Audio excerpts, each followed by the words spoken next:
मैं लेफ्टिनेंट सुरेंद्र सिंह चारण, government college Dholpur. आज देखेंगे हम सैन्य इतिहास। सैन्य इतिहास के द्वारा हम अतीत की सैनिक क्रियाएं, संगठनों, शैलियों तथा विभिन्न कालों में हुए युद्धों का अध्ययन करके ही भावी युद्धों के लिए कुछ निष्कर्ष निकालते हैं। किस काल में किस कारण से किस सेना को पराजय मिली अथवा विजय प्राप्त हुई, उनको खोजकर पराजय के कारणों को भावी युद्धों में उत्पन्न न होने देने का प्रयास किया जाता है। युद्ध की परिभाषा है कि युद्ध वह कानून द्वारा मान्य स्थिति है जो किन्हीं दो बैरी गुटों को अपने सैन्य बल द्वारा संघर्ष जारी रखने की आज्ञा देता है। यह युद्ध एक ऐसा हिंसात्मक कार्य है जिसके द्वारा एक राष्ट्र अथवा गुट विपक्ष को अपनी इच्छानुकूल कार्य करने को बलपूर्वक बाध्य करना चाहता है। भाई, युद्ध के कारण किसी भी राजनीतिक द्वेष के कारण युद्ध हो सकता है, उत्पन्न हो सकता है। विचारधारा में अंतर, जैसे दो राष्ट्रों की विचारधारा में अंतर हो, दो गुटों की विचारधारा में अंतर हो, ऐसी स्थिति में युद्ध की संभावना हो सकती है। भावनात्मक युद्ध में होता है कि किसी भावना या आवेश के कारण जो युद्ध हो, किसी समाज में जो विपरीत स्थिति हो, विचारधारा में अंतर हो, तो ऐसी स्थिति में युद्ध की संभावना बढ़ती है। या आर्थिक कारण से भी युद्ध हो सकता है। अब युद्ध के प्रकार: हिंसात्मक युद्ध, शीत युद्ध, मनोवैज्ञानिक युद्ध या आर्थिक युद्ध, राजनीतिक युद्ध। हिंसात्मक युद्ध जिसके अंदर कि एक दूसरे को किसी प्रकार की हिंसा या नुकसान पहुंचाकर युद्ध किया जाएगा, उसमें एक दूसरे के सैनिकों को मारा जाता है। शीत युद्ध जिसे कहेंगे कि शांतिपूर्ण युद्ध होगा, लेकिन जिस तरीके से हम देखते हैं कि किसी राजनीतिक तरीके से या किसी लेटरबाजी से किसी व्यापार पर प्रतिबंध लगा करके, इस तरीके से युद्ध शीत युद्ध होता है। मनोवैज्ञानिक युद्ध और दूसरा आर्थिक युद्ध किसी प्रकार से आर्थिक प्रतिबंध लगाकर, जैसे हम अभी चाइना पर आर्थिक प्रतिबंध लगाए, उसके ऐप को बंद किया, कुछ व्यापार पर प्रतिबंध लगाए, तो इस तरीके से हम आर्थिक युद्ध कर सकते हैं। राजनीतिक युद्ध है, तो उस राजनीतिक कारण से जो युद्ध हो रहा है उस राजनीतिक युद्ध कहेंगे। आधुनिक युद्ध की विशेषताएं कि युद्ध की कोई सीमा नहीं, युद्ध यंत्रों से चालित होते हैं। आधुनिक युद्ध में जनता भी प्रभावित होती है। अब गुरिल्ला या छापामार युद्ध। गुरिल्ला शब्द का तात्पर्य लघु युद्ध से है, यानी एक सीमित जिसे कहेंगे। इसका उपयोग उन अनियमित गैर पेशेवर सैनिकों द्वारा किया जाता है जो अपने राष्ट्र को नियमित सेना या अन्य किसी आक्रमणकारी सेना के समर्थन से अथवा राष्ट्र के किसी भौगोलिक क्षेत्र पर अधिकार करने वाले सेना का विरोध करते हैं। छापामार कार्रवाई शक्तिशाली के विरुद्ध कमजोर पक्ष का प्रमुख हथियार है कि जिसकी नीतियां मारो या भागो पर आधारित होती है। गुरिल्ला युद्ध का मुख्य उद्देश्य शत्रु को परेशान करके उसकी मर्म स्थिति को इतना झंझावत पैदा कर देना होता है कि वह मनोवैज्ञानिक रूप से हतोत्साहित होकर हथियार डाल दे। यानी ये युद्ध कौन करेगा? गुरिल्ला युद्ध छापामार, जो देश या राष्ट्र की स्थिति कमजोर है और जो युद्ध में जीत नहीं सकता दूसरे इस तरीके से, तो ऐसी स्थिति में वो गुरिल्ला छापामार युद्ध करता है कि दूसरे राष्ट्र को परेशान करना। गुरिल्ला युद्ध की सफलता में निम्न तत्व महत्वपूर्ण भूमिका अदा करते हैं। जन सहयोग, कि वहाँ की जनता है उसका सहयोग कितना है। नवीनतम सूचनाएं, जो नई सूचनाएं कितनी उपलब्ध होती है, उनको कितनी वहाँ की जानकारी मिलती है। आधार एवं भूमि, कि इसका आधार किस तरीके से कर रहे हैं, किस जगह से वहाँ उपलब्ध है जहाँ से वो युद्ध कर सके। तोड़ फोड़ करना या नेतृत्व अनुशासन, कि कोई एक लीडर हो उसका और जो साथ में जो भी सेना हो उसकी, वो अनुशासित होनी चाहिए। लचीली योजनाएं बहुत ही सॉफ्ट या लचीली होनी चाहिए। गतिशीलता, उसमें मूवमेंट होना चाहिए। समरतंत्र या समय स्थान निश्चित होना चाहिए। दृढ़ इच्छा शक्ति होनी चाहिए कि मुझे आज ये युद्ध करना है या यहाँ छापामारी करनी है, तो वो दृढ़ इच्छा शक्ति पर निर्भर करता है। अब प्राचीन भारत की सैन्य पद्धति और प्राचीन भारत में सैन्य पद्धतियों का विकास। अब हम देखेंगे युद्ध, जिसके अंदर भारतीय सेना के साथ साथ कौन से युद्ध हुए। तो भारतीय सेना की स्वतंत्रता प्राप्ति होने के बाद भारतीय सेना ने निम्न महत्वपूर्ण परिवर्तन किए। ब्रिटिश ताज का स्थान अशोक चिन्ह ने ले लिया। सुरक्षा सेनाओं का सर्वोच्च सेनापति भारत के राष्ट्रपति को बनाया गया। तीनों सेनाओं की अलग अलग सेनाध्यक्ष नियुक्त किए गए। सेना में भर्ती होने के लिए किसी जाति धर्म का बंधन समाप्त कर दिया गया। रियासतों की फौज को समाप्त कर भारतीय सेना में मिला लिया गया। कॉलेज स्कूल छात्रों के लिए एनसीसी शुरू की गई। आज़ादी के बाद भारतीय सेनाओं को निम्न युद्ध करने पड़े।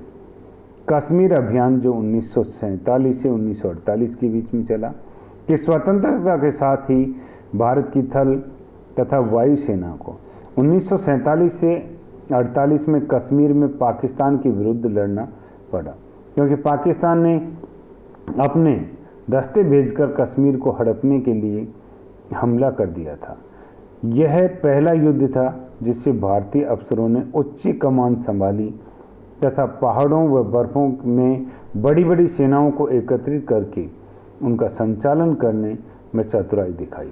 शीघ्र ही पाकिस्तान सेना को पीछे हटकर युद्ध विराम के लिए मजबूर होना पड़ा। इस युद्ध में मेजर सोमदत्त शर्मा को अपनी सूरवीरता के कारण मरणोपरांत परमवीर चक्र दिया गया। चीन आक्रमण 1962 के अक्टूबर 1962 में पूर्वी तथा पश्चिमी दोनों ही क्षेत्रों में चीन ने आक्रमण करके हमारी सैन्य दुर्बलता को संसार में विदित कर दिया। भारत इस आक्रमण के लिए तैयार नहीं था।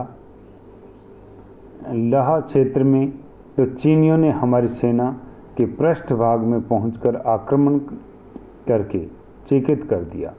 इस युद्ध में चीनी सैनिक इतनी विशाल संख्या में इस्तेमाल किए गए थे कि आक्रमण जिसकी एक के बाद एक लहर आती थी और कभी समाप्त होती प्रतीत नहीं होता था।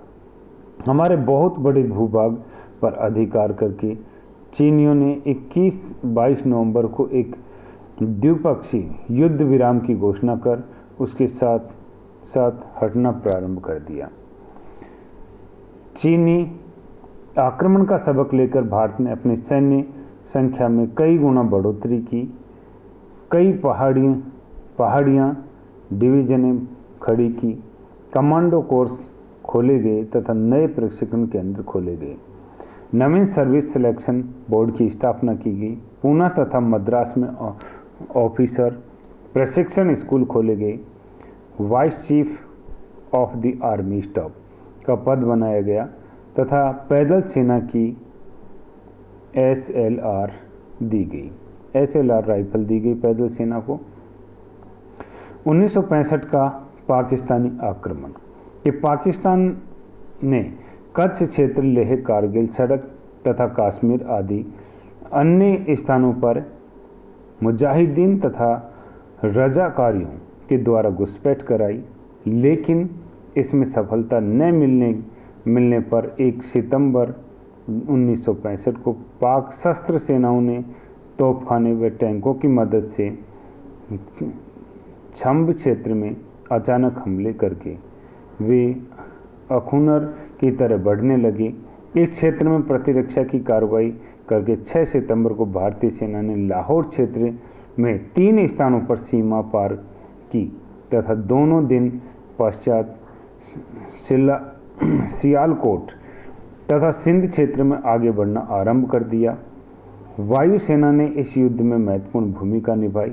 23 सितंबर को युद्ध विराम हुआ और ताशकंद में प्रधानमंत्री श्री लाल बहादुर शास्त्री और राष्ट्रपति जनरल अयूब खान ने साथ समझौता हुआ, और जिसके साथ दोनों देशों की फौजें अपनी पुरानी पोजीशन में वापस हो गई। भारत पाक युद्ध दिसंबर 1971। 1970 में राष्ट्रपति याँ खां ने पाकिस्तान में स्वतंत्र मतदान कराया और जिसमें पश्चिमी पाकिस्तान में भुट्टो की पार्टी तथा पूर्वी पाकिस्तान में शेख मुजीब की पार्टी विजय रही। मुजीब की पार्टी पूर्वी पाकिस्तान बांग्लादेश के लिए पूर्ण अधिकार चाहती थी, जबकि याँ खां ने 4 डिवीजन सेना पूर्व पाकिस्तान में भेजकर वहाँ दमन चक्र चलाया। इसमें लाखों की संख्या में पूर्व पाकिस्तानी भारत में शरणार्थी के रूप में प्रवेश कर गए, जिससे भारत के सामने आर्थिक और राजनीतिक समस्या पैदा हो गई। 31 मार्च 1971 को भारत सरकार ने पूर्वी पाकिस्तान की जनता के साथ पूरी सहानुभूति दिखाई तथा पाकिस्तान से नरसंहार रोकने को कहा। 3 दिसंबर को पाकिस्तान ने अमृतसर, पठानकोट, श्रीनगर, आगरा आदि के हवाई अड्डों पर अचानक हवाई आक्रमण तथा पश्चिमी क्षेत्र में टैंकों से हमला कर दिया। भारत ने बांग्लादेश को स्वतंत्र देश के रूप में मान्यता दे दी एवं राजस्थान और सिंध सेक्टरों में घुसकर पाकिस्तान के कुछ भाग पर कब्जा कर लिया। बांग्लादेश में भारत सेना ने 20 स्थानों पर सीमा पार की और यहाँ भारतीय सेना जमकर लड़ाई न करके दाएं बाएं से निकलते हुए आगे ढाका की ओर बढ़ी। ढाका के चारों तरफ से घेर लिया। भारतीय वायुसेना ने पूर्वी पाकिस्तान की वायुसेना को पूर्णतः नष्ट कर दिया। नौसेना ने बंदरगाहों को काफ़ी नुकसान पहुंचाया। 16 दिसंबर को 85,000 पाकिस्तान सैनिकों ने लेफ्टिनेंट जनरल अरोरा के सामने आत्मसमर्पण किया। यह युद्ध बंदी भारत लाए गए तथा बांग्लादेश स्वतंत्र हो गया। इसके उपरांत प्रधानमंत्री भुट्टो ने भारत की प्रधानमंत्री इंदिरा गांधी से शिमला समझौता किया और युद्ध बंदियों को वापसी हुई। इस युद्ध में तत्कालीन जनरल SHF मानिक शाह की विशेष भूमिका रही। इस कारण भारत सरकार ने जनरल SHF मानिक को फील्ड मार्शल की उपाधि से विभूषित किया गया। यह भारत के प्रथम जनरल जो कि फील्ड मार्शल बने। करगिल युद्ध ऑपरेशन विजय के नाम से जाना जाता है, जो 1999 में लड़ा गया कि राष्ट्रीय राजमार्ग जम्मू कश्मीर लेह कारगिल के क्षेत्र से होकर गुजरता है। यहाँ नियंत्रण रेखा के लगभग 5 किलोमीटर की दूरी है। सभी सैन्य चोटियों को साजो सामान पहुंचाने की यही एक रास्ता है। इस इलाके में जनसंख्या बहुत कम है। 1200 से 1800 फीट 12,000 से 18,000 फुट ऊंचे पहाड़ हैं जो 7-8 महीने बर्फ से ढके रहते हैं। यहाँ से पाकिस्तान अधिकृत स्कार्डू कस्बा ज़्यादा दूर नहीं है। यहाँ से गिलगिट की पक्की सड़कें जाती हैं। इस लड़ाई की शुरुआत 8 मई 1999 को ईस्वी में हुई, जब हमारी सेना का एक गश्ती दल के लाइन ऑफ कंट्रोल की तरफ से जाते हुए दुश्मन से मुठभेड़ हुई। इस युद्ध में Pakistani north light infantry special service group Mujahideen से मिलकर धोखे से भारत के मास्कोह घाटी, द्रास और कासूर वटालिक सब सेक्टर पर कब्जा जमा लिया। इनका प्रमुख उद्देश्य राष्ट्रीय राजमार्गों को काट देना था, जिससे भारत का सियाचिन और लेह क्षेत्र में संपर्क टूट जाए।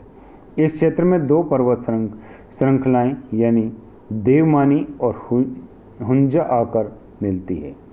इसमें जकसार श्रृंखला कहते हैं। स्कार्डू से यहाँ आने का आसान मार्ग इसी के द्वार पर है। पाकिस्तान की घुसपैठिए लाहौर वार्ता का लाभ उठाते हुए भारतीय इलाके में घुस आए और उन्होंने टाइगर हिल, तोलो लीग, गन हिल इत्यादि पर कब्जा कर लिया।